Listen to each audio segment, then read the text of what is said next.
Welcome back to another redstone episode. When I first started getting into redstone, I was watching tutorial after tutorial, and for some reason it seemed like people would just interchangeably use repeaters and comparators, which confused me to no end. So today, I'm hoping to spare you some of the troubles I had learning redstone, specifically the comparator. So today, we're going to take a look at exactly how it works and what makes it different from other redstone components like the repeater, and hopefully afterwards, you're going to feel way more confident jumping into some redstone projects. So as always, hold your butts, and let's get to redstoning. First, let's talk about some high-level features. The redstone system operates independently of the main game loop and utilizes a two-phase tick system, otherwise known as input ticks and output ticks. Now, this two-phase system forms a single redstone tick, which basically spans two game ticks. Now, I know that was a whole lot of information really quick, but let me just quickly explain. Basically, redstone ticks are 1/10 of a second, and game ticks are 1/20th of a second, and both are processed independently in different areas of code. So what does this mean for the comparator? Well, this means that the comparator actually has a built-in delay of 1 redstone tick, which means it takes exactly 2 game ticks for a signal to pass through a comparator. Now, we may not really be able to see a difference here, but what we should see is on powering on, we should see this lamp turn on just slightly before that of the comparator because we have no delay feeding into this input. And likewise, on powering off, we should also see this one turn off just slightly faster, ever so slightly faster than this one. So we'll put down a lever, and if we just click it, it was so hard to notice. Oh, on off, it seems actually much more noticeable. There's just a little tiny delay. This one is just slightly faster. And in fact, if we put a repeater here on 1 tick, so both of these are operating at 1 redstone tick, we should see them in sync. Both on, both off. Another thing about comparators is if they are actually outputting into a block, they will hard power that block. Now what that means is in addition to being able to power all adjacent redstone components, it can also carry a signal through to other components. So we turn this on, we see the piston gets activated, we see the redstone lamp get activated, and then it also activates the redstone dust and carries that forward into other components. Whereas redstone dust, on the other hand, will only soft power a block that it's connected to, which basically means that we can power any components that are connected to that powered block, but it is not capable of continuing the signal out of that block via redstone dust. If you'd want to continue a signal, you would have to do something like a repeater or even a comparator out of that block to then continue the signal. Next up, let's talk about signal strength. Now, when it comes to signal strength, redstone power sources will emit a max signal, which is a power level of 15. But every block that you get away from the power source, the signal drops by 1 power level until eventually, as we can see up here at level 15, we can see at 16, we no longer have a signal and it's no longer, the redstone dust is no longer powering any adjacent blocks. Now, what the repeater does is the repeater will take any power signal and it will boost the power level back up to a max level of 15.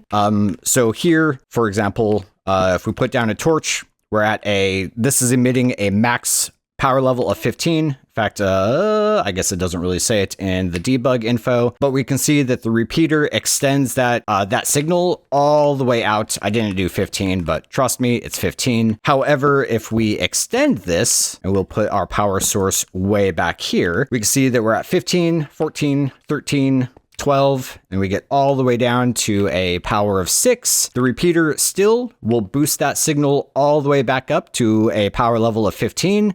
And then it will continue to carry that all the way along until that power level depletes again.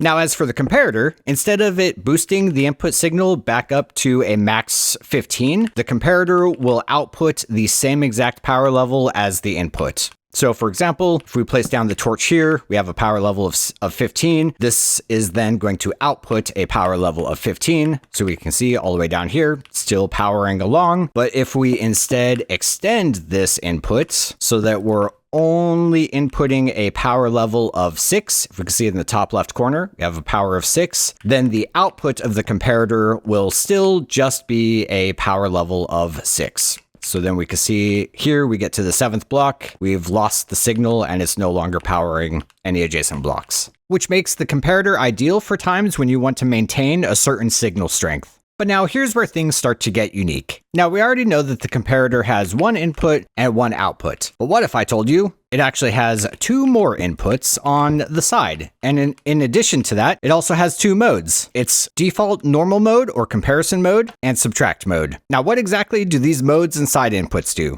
I'm so glad you asked. Now in the normal comparison mode, the comparator is checking to make sure that the side inputs are not greater than that of the back input. And what that basically means is as long as the side input is not greater than the back input, then the comparator will continue emitting a signal. So here the side input has a power of 6, the back input has a power of 6, and so therefore the output is giving us a power of 6. And likewise, if we took this side input and we just drop it by 1 more power level, so it's now going to be at a power level of 5, whereas the back is still a power level of 6. Since the side input is less than the back, it is still emitting a power of 6 in the output. But then if we take a side input and we actually make it greater than that of the back, so now this side input is giving us a power of 9, back is giving us a power of 6. And in this case, since the side input is now greater than that of the back input, we are no longer outputting a signal. But in subtract mode, on the other hand, the comparator will subtract the side input from the back input and output the difference. So what that means for here is the side input we have at a power level of 5, back input we still have a power level of 6. And if we click on this comparator and change it into subtract mode, it will subtract 5 from the side, from 6 from the back, giving us an output power of 1. And obviously, while in subtract mode, if the side power is actually greater than that of the back power, it kind of just operates as the normal mode comparison and just stops emitting a signal. Lastly, let's take a look at what makes the comparator so unique. Now, first off, the comparator is able to treat certain blocks behind it as a power source and is able to output a signal proportional to that block state. So for example, a copper bulb is one of those type of blocks. And if we toggle it on, the comparator can actually change or see that change in block state and output a signal, and toggle it off and it turns off. Now, not only that, but the comparator is actually able to do this through an intervening block as well. Now, there are some rules. It has to be a comparator conducive or a comparator conductive block. There are some differences between Java and Bedrock, so it's kind of just best to take a look at the wiki. But if we put this bulb back here through it, we can still activate it, and the comparator can still sense that change in block state through the intervening block. But not only can a comparator measure certain block states, most importantly, it can actually check the fullness of containers. Now, generally speaking, the signal strength of the comparator output is represented by the average fullness of each slot within a chest. So for example, this can change a little bit based on what type of item you have in each slot, such as 64 stackable items, 16 stackable items, non-stackable items. In a nutshell, each full inventory slot is represented by 1 power level. Now, that's not entirely accurate because different storage containers have different number of inventory slots. So it's more or less that the signal is based on the average fullness of the inventory. But generally speaking, that's the basic understanding of what it does. So in this example, we have 1 non-stackable item, the bow, which is giving us an output of 1 power level. Now, if we put a second non-stackable item, that should give us a power level of 2, but a power level of 3 will actually require nearly 4 stacks. I think it's like 3 stacks and 50 if you were doing like 64 stackable items. But there, we just put the 4th stack in, and we just got our 3rd power level. And if I recall correctly, I'm pretty sure the 4th power level requires 6 stacks. Is that 6?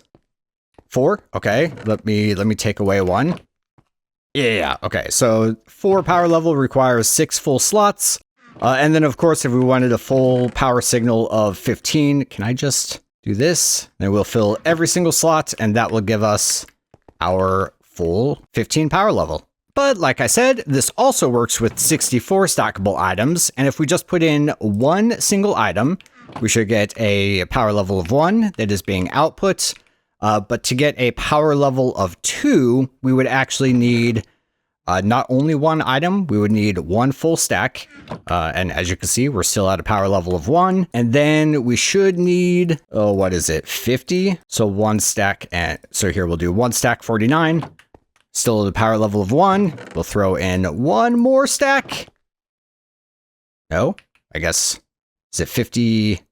Maybe it's 60. So we need 10 more here. So we'll do 9, 59, still power level of 1, and we'll do one more for one stack and 60, and boom, there we go. There's our second power level. And likewise, just with the non-stackable items, if we wanted to fill this all the way up, that was a horrible way of doing it. There we are. We'll fill this all the way up. Those stacks, that should give us 14. And then for the 15th, it should just be another full stack. Here, let's do 63. Still not powered on, and we'll put the last one in, and we should have our max signal. Awesome. And one last thing before I forget, like I said, this isn't just chests. This is also other storage containers like barrels and brewing stands, hoppers, composters, furnaces, shulker boxes, and all of these have different amount of inventory slots. So they require a different number of items to reach different power levels. And for that, I recommend taking a look at the wiki. And while you're there, you can also take a look at the list of non-container objects that the comparator can measure from, which is things like, I'm walking backwards, things like the beehive or bee nest, the cake, the cauldron, the chiseled bookshelf, and even our cute little new golem friends. Well, gang, that's everything I know about comparators. Hopefully you've learned something, and I can't wait to see what kind of redstone projects you guys get up to. And with that, I'm gonna go ahead and call it a day. I hope everyone has had an amazing holiday, and to all my new and returning viewers, maybe consider giving a like or a subscribe. It helps me fight YouTube's algorithm. To my subscribers, thank you as always for being here. I love you guys to death. And with that, I hope everyone has a great weekend. And with that, I hope you all have a great weekend, and I will see you in the next episode. Laters!